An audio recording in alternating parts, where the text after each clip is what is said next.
Hey guys, so today I have a fairly large book haul to share with you. So I have both new books and some used books as well, and these are ones that I have accumulated over the past couple of months. So before we get into it, please make sure to hit the subscribe button below and hit the bell for notifications so you don't miss any of my uploads.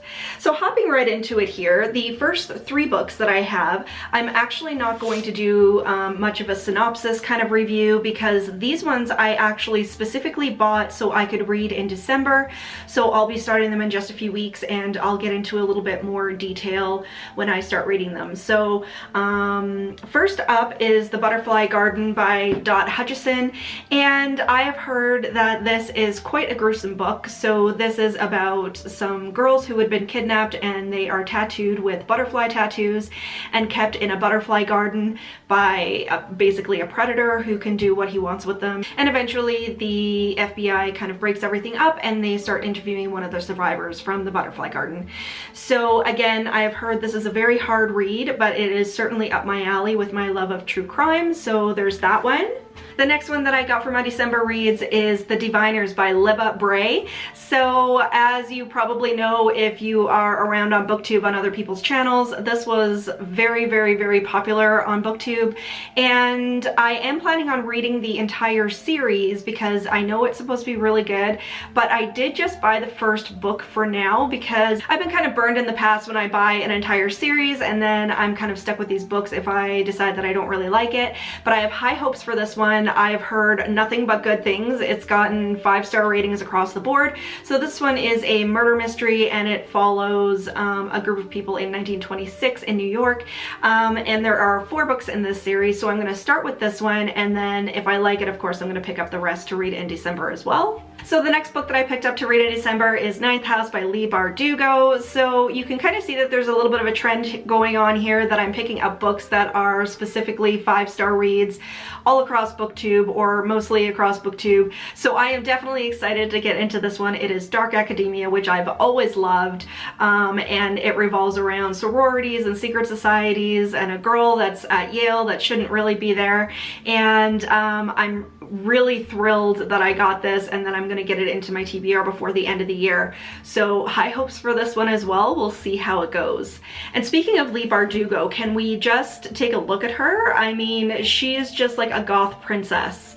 And I mean, I know her looks have absolutely nothing to do with her writing ability, but to me, you know, when you see these pictures, you're like, she is probably gonna write some twisted stories. So I was really happy to get into this one. I've never read any of her before, but she does come very highly recommended. So those are the first 3 books that I picked up for specifically my reading in December. So the rest of these books I have not specifically picked up for December. These were just regular books that I had picked up to have in my collection, and I'll get to them when I do. So the first is The Mist in the Mirror by Susan Hill.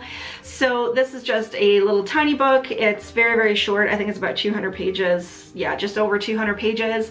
So here we follow a gentleman who is kind of trekking around the world in the footsteps of someone who he considers to be his hero. And eventually he ends up at a place called Kittiskar Hall, where his supposed hero was before. And while he's there, he discovers that the place is haunted. He starts experiencing some strange and spooky things, including the ghost of a little boy. And the more and more he investigates, he starts to uncover a dark history and dark secrets that are intertwined in this Kittiskar Hall, but also that have to do with his so-called hero that he has always revered. So anything that has to do with a dark, spooky hall, I think is right up my alley. So the next one that I picked up is The Spellbook of Katrina Van Tassel by Alyssa Palumbo. So this one I just kind of picked up on a whim because, I mean, it has to do with Sleepy Hollow, obviously. So the synopsis of this one takes place after Sleepy Hollow, when Ichabod and Katrina are together, and something happens and Ichabod actually goes missing. So it says on here, love is a thing even death won't erase. So I'm not sure if this is going to be just a romance novel or if it's going to have more of a gothic feel like Sleepy Hollow does. I'm not really too sure. We'll see how it goes. I am not a big romance reader at all. I usually only read like romance if it's supporting some other kind of story like a fantasy or something like this. So all in all, we'll see how this one goes. So the next book I have is Universal Harvester by John Darnielle, and this one has all of the retro feels for me. So this follows Jeremy, who is an employee at a video rental store in the late 1990s called Video Hut, and just from that synopsis right there, I immediately purchased this book because it just has all the feels of growing up in a small town and going and renting movies.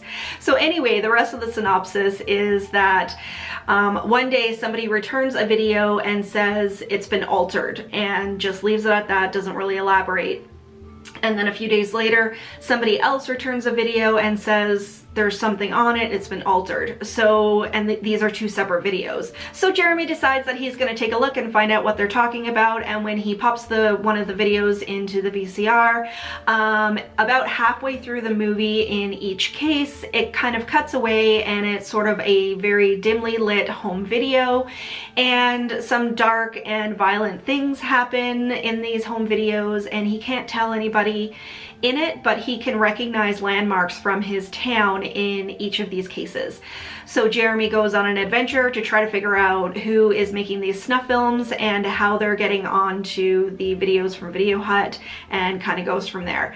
So again, like I said, this is totally nostalgic for me. As soon as it was a video rental place in the late 1990s, I snapped it up right away. And I will definitely do a review of this one, so I'll let you know if it really does have all of those nostalgic feels that I think it does. So next I have two books by James Brogden. So the first one is The Hollow Tree, and here we follow Rachel, who is in an accident and she ends up having her hand amputated, and after she wakes up after her surgery, she finds that she is starting to have horrific dreams about a woman who is imprisoned in the trunk of a hollow tree, and the dreams start getting really, really vivid, and she can actually start having phantom sensations in her hand of dirt and leaves, and she's really seeing things through this woman's eyes, it seems.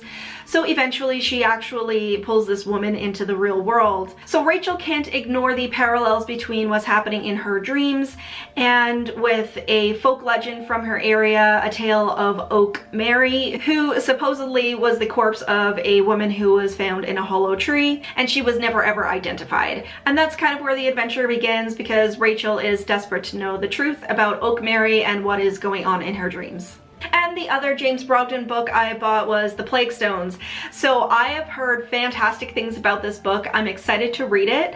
So basically this follows Trish, who her and her family experience a really traumatic break-in in their house in the city. So she decides to move her family to a small town and into an older house. And in their backyard, they actually find a standing stone, and they learn that it is a plague stone. So these were placed around the outskirts of the old town to keep people who had the plague out of the city limits. So there is that, and then they also started experiencing a haunting within their home.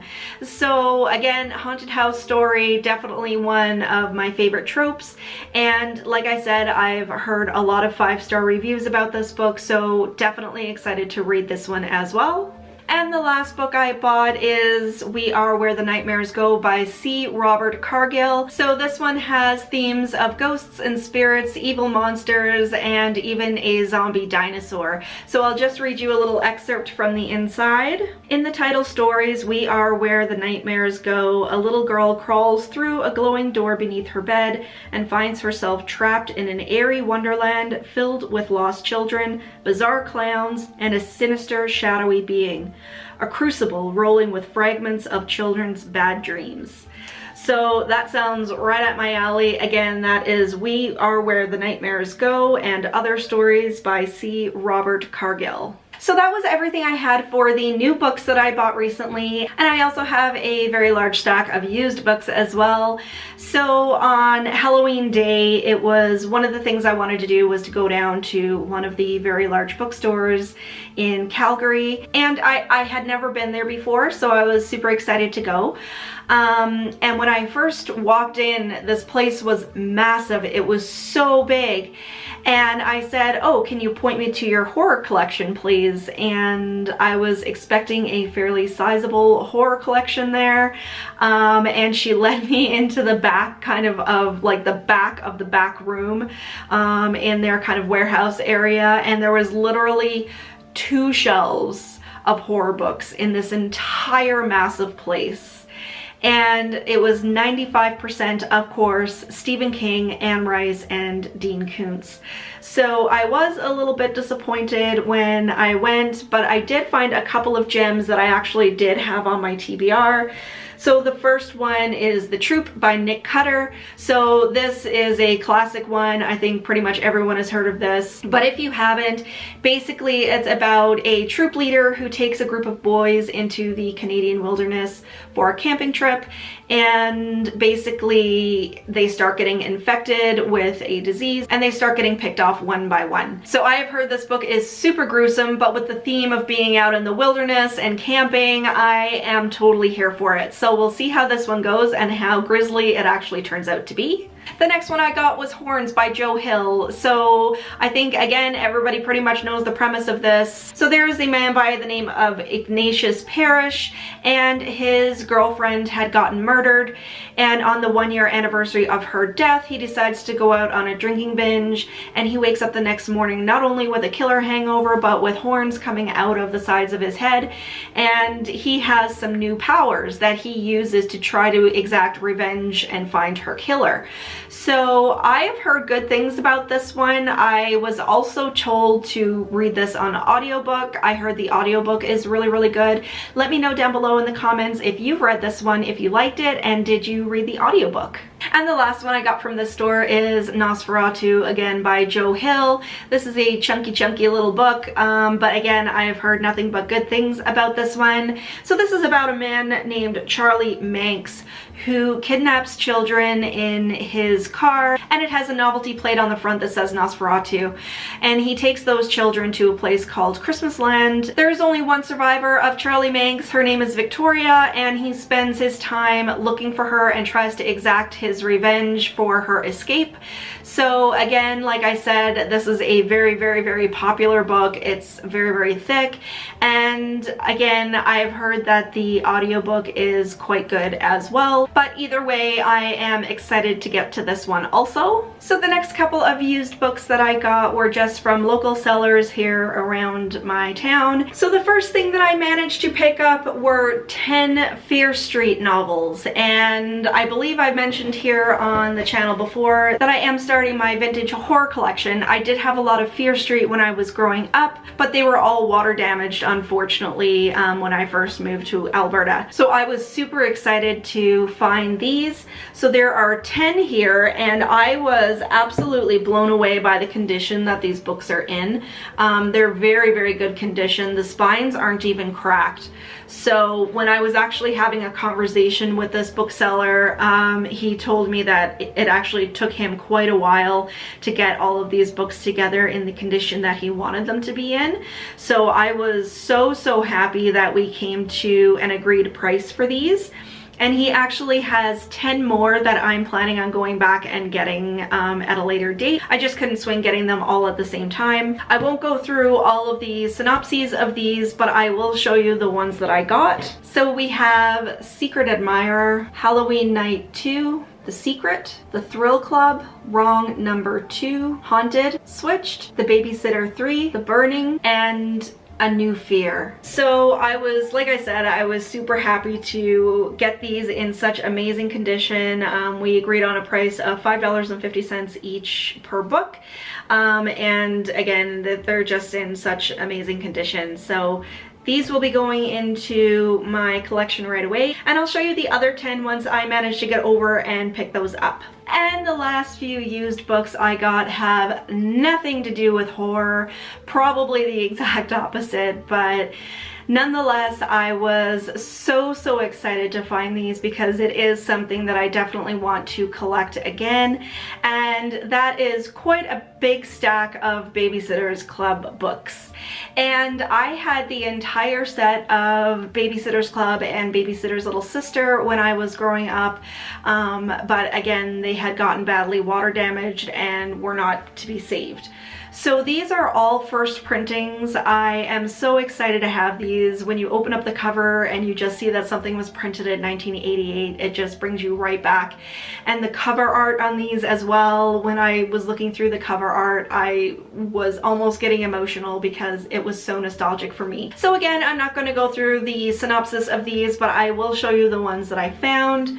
So I have number 4, Marianne Saves the Day. Number 6, Christy's Big Day. Number 8, Boy Crazy Stacy. Number 9, The Ghost at Dawn's House. And I'm not lying when I tell you that this was my favorite one when I was growing up. Number 10, Logan Likes Marianne. And number 103, Happy Holidays, Jessie. So those were from the regular series, and I also managed to find 2 of the Babysitter's Club mystery. So we have number 3, Mallory and the Ghost Cat, and mystery number 4, Christy and the Missing Child. And then last but not least, I found 2 of these super specials, and I remember getting these super specials in the summertime, and I would take them up to my parents' cabin, and it was my absolute favorite thing to read. And these ones are a little bit bigger than the regular series, and it has point of view chapters from all of the girls rather than just having one of the girls as a main character for each one of the books. And one thing that I did when I first got this was I looked on the inside, because what I remember about these is the girls had their signatures up on the upper corners of all of the point of view chapters, and that is just one of the things that I remember so vividly from when I was younger. So I have 2 of the super specials. Super special number 3, Babysitter's Winter Vacation. Maybe I'll read that one during the holidays. And super special number 5, California Girls. So like I said, I was super happy to find those, and I also found 36 of the original Babysitter's Little Sister books. So that was a spin-off series of the original, and it was geared towards younger children. And I remember very vividly being in like grade 2 or 3 and reading the Babysitter's Little Sister books. So like I said, I got numbers 1 to 36 in the Babysitter's Little Sister, and they're in such good condition, and I actually grabbed those because I wanted to send them off to one of my nieces for Christmas. She is starting to really get into reading, and she's going to be into chapter books before long, and just for her to have those as part of her collection, I think would be really great. So that is everything finally that I have for you today. Thank you so much for joining me for this book haul. Please make sure to hit the like button if you like this video, and leave me a comment down below because I love chatting with you guys. But until next time, stay spooky. Bye!